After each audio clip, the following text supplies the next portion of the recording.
Nosso contato é com o advogado, professor e ex-presidente da OAB do Rio Grande do Sul, Ricardo Breyer. Bom dia, doutor Ricardo, seja muito bem-vindo. Obrigado por atender ao nosso convite. Bom dia, Daniel. Muito obrigado pelo convite para poder esclarecer aos teus telespectadores esse caso, né? Eu gostaria de... Eu estava acompanhando bem as colocações dos colegas, que são muito pertinentes, mas eu queria dar um enfoque mais técnico-jurídico a respeito disso. Nós temos um Código de Processo Penal que legitima autoridades públicas a realizar investigações. Nós estamos discutindo a natureza dessa investigação, desse mandato de busca e apreensão feito pelo ministro Alexandre de Moraes, neste caso, o vazamento de dados pela Receita. Pois bem, o que me estranha, qualquer jurista deste país, é que nós temos dentro desse critério legal do processo penal, quando nós temos um juiz, um promotor, um delegado, seja qual for a autoridade pública, que tenham indicativos de suspeição ou impedimento, o próprio Código de Processo Penal determina que ele tem que se afastar do caso. O que está gerando essa descredibilidade total do Supremo Tribunal Federal hoje? Primeiro que nós tivemos um relator, ministro Dias Toffoli, que era um suspeito de participar de operações ilegais junto ao Banco Master, de estar sócio e que são impeditivos éticos e também legais, consequentemente sendo o relator desse fato. Segundo lugar, terça-feira acordamos com essa notícia que o ministro Alexandre de Moraes, que preside esse inquérito das fake news e que nós não sabemos o início, o fim e muito menos o meio, o que está acontecendo, e serve de justificativa para ações judiciais de busca e apreensão. E ele faz essa busca e apreensão, e nós temos nesse ato um juiz que também tem um familiar seu investigado.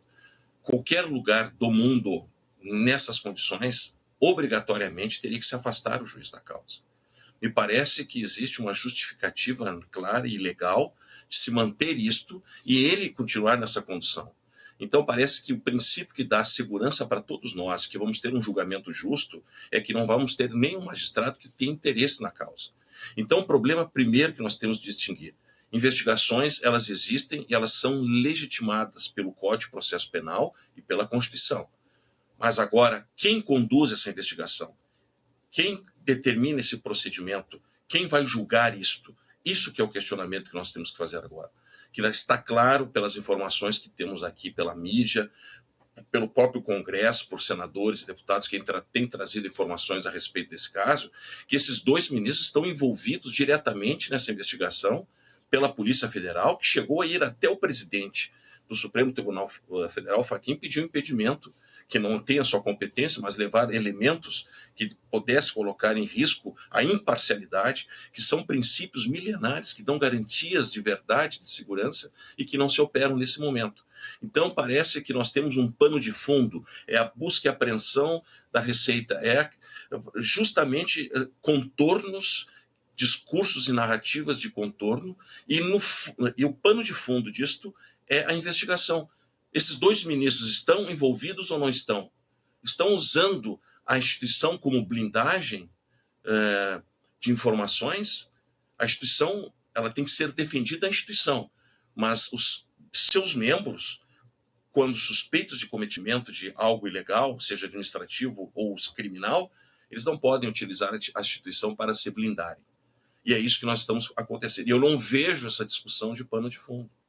Ou seja, o próprio presidente Fachin, ele traz a ideia de que nós temos que criar um código de conduta com base no código do Tribunal Constitucional Alemão. Ponto.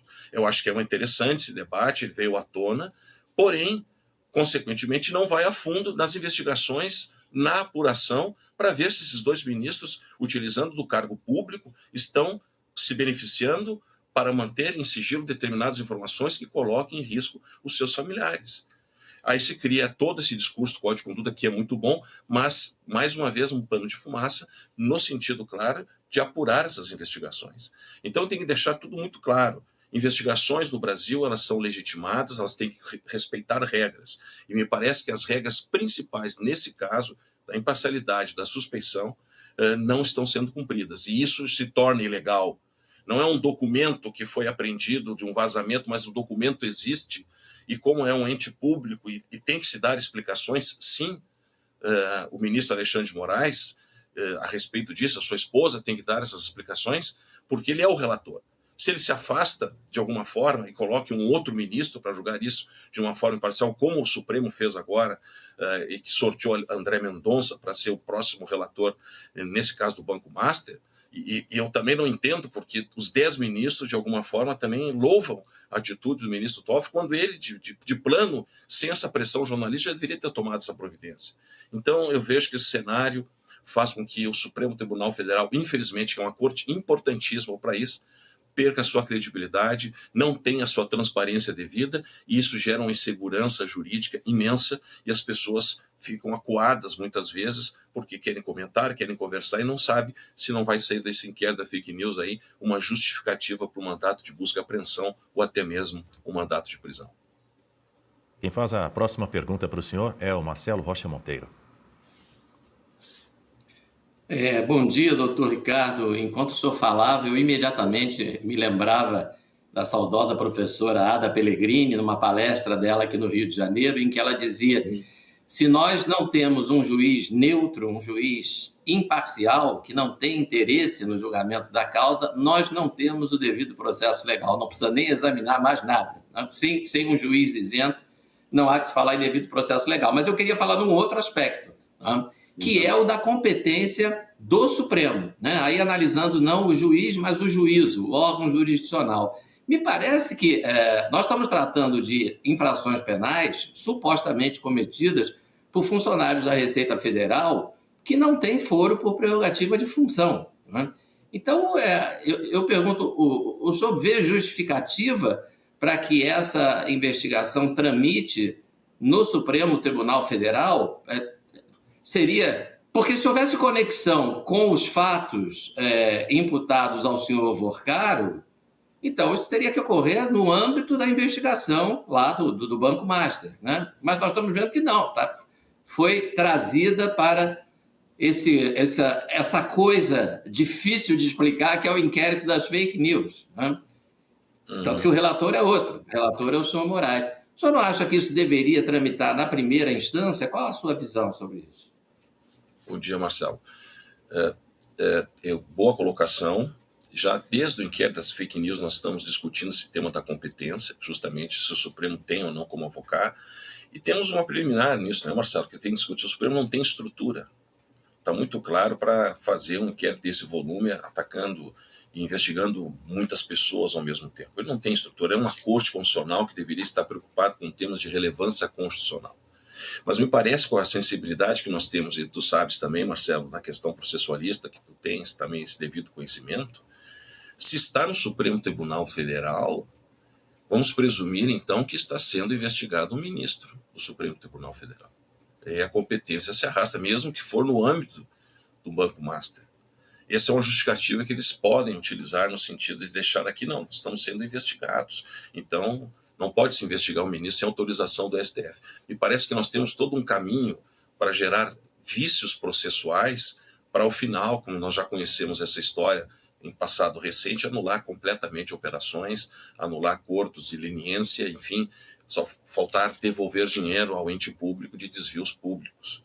Então, eu entendo que, nesse caso, deveria estar em primeiro grau, sim, a investigação do Banco Master ao Vorcaro, e, de alguma forma, se tivesse critérios no meio dessa investigação que envolvesse claramente elementos e provas a ministros, faz a cisão desse processo, separa esse processo, coloca os limites de responsabilidade investigativa dos ministros no Supremo, só aos fatos relevantes a ele, e aos demais casos, se, por exemplo, tiver a governadora, o STJ, se tiver prefeito, uma Câmara especializada do Tribunal de Justiça do Estado, que é competente para isso, porque não dá para colocar tudo dentro, na gíria dizendo, farinha no mesmo saco.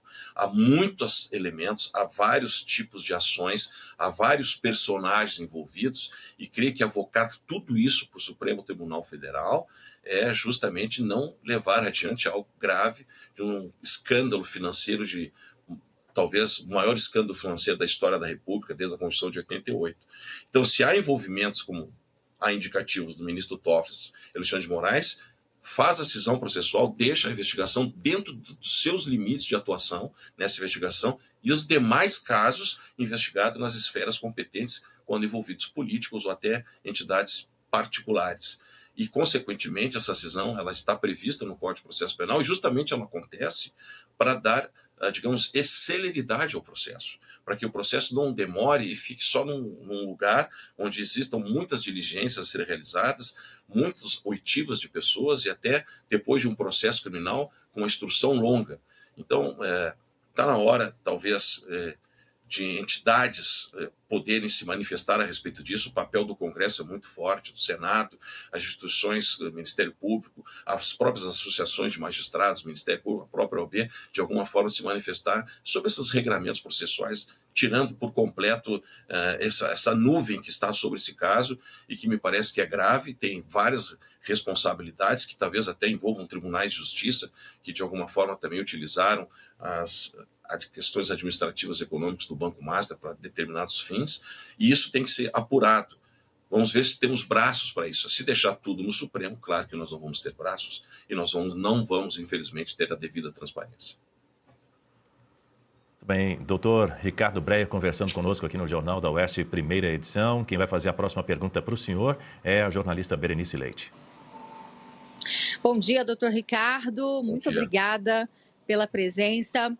Bom, o meu questionamento é em torno daquilo que eu já havia comentado em relação ao contrato de 129 milhões do escritório da esposa do ministro Moraes, né? A pergunta que todo mundo quer saber é quando o escritório, ela como representante, vai ser intimada, isso vai ser investigado, afinal, o valor é estratosférico. No entanto, essa operação que tivemos na terça de carnaval, autorizada pelo ministro, ele fala sobre a informação do contrato ter sido vazada via servidores da Receita Federal. E a nota da Receita admite que os acessos ilegais ocorreram por parte desses servidores. A minha pergunta é, como o senhor mesmo colocou, e a Guta Pini também, a necessidade de investigar mais a fundo essa questão do contrato, mas na decisão de Moraes, quando ele traz essa informação de que o contrato foi revelado de forma ilegal e que isso pode inclusive ter sido motivo de venda de informações, isso não anula a prova e acaba desabilitando, não sei se até esse é o termo correto, mas a investigação de ocorrer dentro do que foi obtido, porque seria uma prova ilegal. O que pode acontecer diante disso? Teríamos uma investigação mesmo assim, mesmo que essas provas tivessem sido obtidas de forma ilegal? Bom, ministro, faz uma pergunta muito interessante. Realmente essa é a discussão do momento. Mas eu vou um pouquinho antes. Ministro Alexandre de Moraes tem um familiar seu. Faz a questão da busca e apreensão. O que tem de pano de fundo isso, vamos trabalhar assim na esfera política administrativa, é a falta de total segurança, falta de transparência e credibilidade. Porque há um interesse nítido de acobertar esse fato. E é o relator do Supremo Tribunal Federal, o ministro Alexandre de Moraes, que está, de alguma forma, à frente disso. Sob o objeto desse contrato, a relação advogado-cliente é uma relação que tem, sim, sigilos importantes acobertados dentro da regra do Código de Ética do Estatuto da Advocacia. Esta prova, de alguma forma, ela pode ser de natureza absoluta ou relativa. Isso ainda não está claro. Embora tenha um vazamento, consequentemente, nós temos que saber a forma como é feito isso, se a ação da advogada, esposa do ministro Alexandre de Moraes, ela realmente existe. Esse vazamento, ela trouxe uma notícia, um documento que nós não temos esse contrato, tem que saber se tem esse contrato, porque eu estava ouvindo algumas entrevistas do presidente da associação, ele disse que há um vazamento, mas eu não consigo entender a origem desse vazamento no sentido dessa materialidade do documento. Mas nós temos no Brasil hoje, por exemplo, vou falar só por um caso de analogia. Por exemplo, a conversa advogado e cliente é uma conversa protegida por uma lei federal e pela Constituição Federal do sigilo dessa conversa. e automaticamente o próprio Supremo Tribunal Federal, o STJ, tem dado a guarida, por exemplo, a advogados que conversam com presos no parlatório de presídio e tem dito, não, essa prova que nós conseguimos a partir daí, ela tem a legalidade, muito embora tenha uma lei que determine que não pode violar essa conversa entre advogado e cliente. Aqui nós temos uma prova preservada, nós temos uma investigação desse documento, mas nós temos também, paralelamente, ver se esse contrato, de alguma forma, se exige, se existe trabalho sobre isso. Isso é muito mais de natureza pública, de informação pública, para gerar aquilo que nós precisamos do Supremo Tribunal Federal, que tenha transparência e credibilidade. Se não deve, fala. Claro que esta alegação da nulidade já está, de alguma forma, arguída pelo relator, que tem interesse, sim, na causa. É impossível dizer que o relator não tem interesse na causa. Por isso que se criou o Instituto da Suspeição do Impedimento. Então, isso pode ser alegado, sim, não ser levado em conta, e como nós vimos no passado recente, confissões que foram feitas, devoluções de dinheiro que foram feitas, simplesmente deixaram de existir, porque foi ilegal. Mas nós temos que ver mais essa circunstância. E esse inquérito, pena que está na condução do ministro que é suspeito, poderia esclarecer melhor como saiu essa informação, como chegou essa informação e os desdobramentos dessa informação.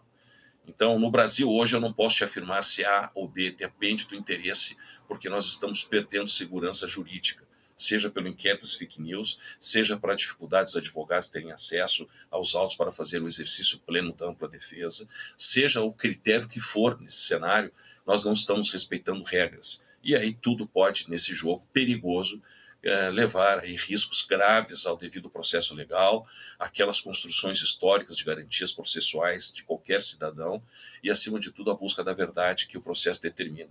Parece que nós estamos cada vez mais distante disso, infelizmente, no Brasil, e que faz com a maior corte desse país, que tem uma importância fundamental, que decide milhões e milhões de vidas nesse país, tenha a sua credibilidade colocada nesse momento histórico em jogo e, acima de tudo, questionada por todos os segmentos sociais e jurídicos desse país. Dr. Ricardo Breyer, eu faço a seguinte pergunta para o senhor. O senhor já falou aí, além dos desrespeitos às regras, tem alguns analistas, alguns especialistas da área jurídica que enxergam essa ação da PF contra esses servidores da Receita Federal como um movimento de intimidação contra quem investiga esses possíveis vínculos financeiros suspeitos, vamos dizer dessa forma. Pergunto ao senhor, o senhor vê risco de que o Supremo Tribunal Federal esteja sendo usado para garantir interesses pessoais dos seus integrantes, em vez de defender a transparência institucional, que é algo que a gente observa que a população deseja, anseia muito, transparência? Olha a colocação que tu faz, Daniel. Eu tenho escrito sobre isso, né, bastante. E esta colocação que tu faz é a linha tênue em defender a instituição ou defender pessoas dessa instituição. Isso é uma linha muito tênue. Né? Então, por essa falta de transparência que tem o Supremo Tribunal Federal, esse questionamento hoje nós não temos uma certeza de responder. Será que está sendo atacado o Supremo, que é o questionamento que muitos fazem, ou membros do Supremo? Está tudo misturado. Né? Qualquer outro lugar... nós tivemos na Colômbia casos de magistrados da Suprema Corte recentemente que foram condenados a 16 anos por corrupção e envolvimento com o tráfico de drogas. E era um ministro da Suprema Corte Constitucional colombiana. Consequentemente, uma apuração séria com responsabilidades e uma mudança de cultura de blindagem. Né? Eu estava vendo uma notícia recentemente, por exemplo, magistrados do tribunal, se não me falha, do Maranhão, estão afastados por corrupção, mas continuam recebendo verba indenizatória dos seus salários, mesmo sendo afastados e investigados por corrupção. Então, o que eu vejo hoje é essa linha tênue, que querem dizer, o Supremo Tribunal Federal está sendo atacado. Eu não vejo atacar André Mendonça, não vejo atacar outros ministros, como o relator que assumiu agora, indicado como ato de corrupção. O que nós temos que saber é distinguir isso. E o que leva esta falta de transparência por parte desses indivíduos que estão nesta seara toda, desse imbróglio, e principalmente do Supremo Tribunal Federal, E aí a necessidade do presidente Fachin, que é um presidente, que é um jurista e que é um homem, digamos, que tem comprometimento institucional com a democracia dentro das bases do Supremo Tribunal Federal, ele possa agir de alguma forma como o devido presidente, colocar de alguma forma questões importantes em ordem nesse cenário. Eu acho que como presidente ele tem a força, sim, se quiser afastar ministros suspeitos de investigação, poderia, para gerar maior transparência. O que existe hoje me parece sim uma perseguição que pode se gerar essa interpretação pela essa falta de transparência. Essa linha entre defesa institucional e defesa pessoal, nós, até nesse momento, nós estamos misturados por essa cortina. Mas eu entendo, na minha opinião, tudo que está acontecendo, e vou pela regra, eu vou por aquilo que está na regra. Suspeição e impedimento. Ali estão todos os elementos muito claros. E isto está definido. O ministro Toffoli, não foi ele que pediu, ele saiu como uma questão política institucional. Não é questão política institucional do Supremo, é uma questão de lei. Está envolvido, tem que estar afastado, não pode participar das investigações, não pode participar da colheita da prova. E isso que está acontecendo é algo surreal, na minha visão, que estudo há mais de 30 anos processo penal, vivenciar isso. Jamais imaginei isso. E a gente tem visto isso e entristece muito a credibilidade de uma instituição tão importante como essa, que é o Supremo Tribunal Federal.